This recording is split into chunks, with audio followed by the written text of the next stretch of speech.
আসসালামু আলাইকুম সম্মানিত ভিউয়ার্স। গ্রামে আসছি। গ্রামে আসলেই বাবা মা আত্মীয় স্বজন সকলকে নিয়ে আমাদের এদিকে হাট হয়। তো এই হাটে আসলে আমার অনেক ভালো লাগে। হাঁস, মুরগি, গরু, ছাগল সব কিছুই পাওয়া যায়। তো আমার বাসাটা হলো নজরে-হাট, সোনা বিনোদন প্রয়াস পার্কের সামনেই।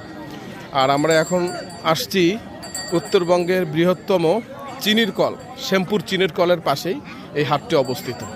তো এক চাচার কাছে হাঁস দাম করলাম। তো মোটামুটি উনি 2000 টাকা চাইছে। আমরা 1300 বলছি, উনি দিতে নারাজ। এই যে এখানে মোটামুটি দেখেন, এই ভাইও হাঁস বিক্রি করতেছে। এটা 1000 টাকা বলছি আমরা দুইটা, উনি দেন নাই আর কি। এই দুইটা হয়েছে 5 কেজি, উনি 1500 টাকা চাইছে। সামনে আরও অনেক হাঁস আছে, দেশীয় প্রজাতির হাঁস, চায়না প্রজাতির হাঁস আছে, আবার এইদিকে ওনার পালনের হাঁস আছে। আর যে চাচাকে আমরা বলছিলাম এই যে 1300 টাকা, এই যে সে চাচার হাঁস। চাচার বলে কালকে রাত পয়লে কিস্তি আছে। হ্যাঁ, তাহলে চাচা এটা কত হলে দিবেন বলেন তো? 1600 টাকা। 1300 টাকা বলছে আমার ভাই, আর 50 টাকা বাড়াই দেই। চাচা দিতে নারাজ।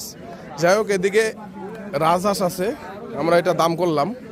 এটা দাম অনেক চাচ্ছে, 3500 টাকা করে। হ্যাঁ, এটা 6 কেজির মতো ওজন। তা আপনাদের ওদিকেও এরকম হাট আছে কিনা আপনারা একটু জানাবেন। ভিডিওটা ভালো লাগলে লাইক, কমেন্ট এবং শেয়ার করবেন। পাশে থাকার জন্য এতক্ষণ আপনাদেরকে ধন্যবাদ। ঈদের শুভেচ্ছা জানাচ্ছি। ঈদ মোবারক। সকলেই ভালো থাকবেন।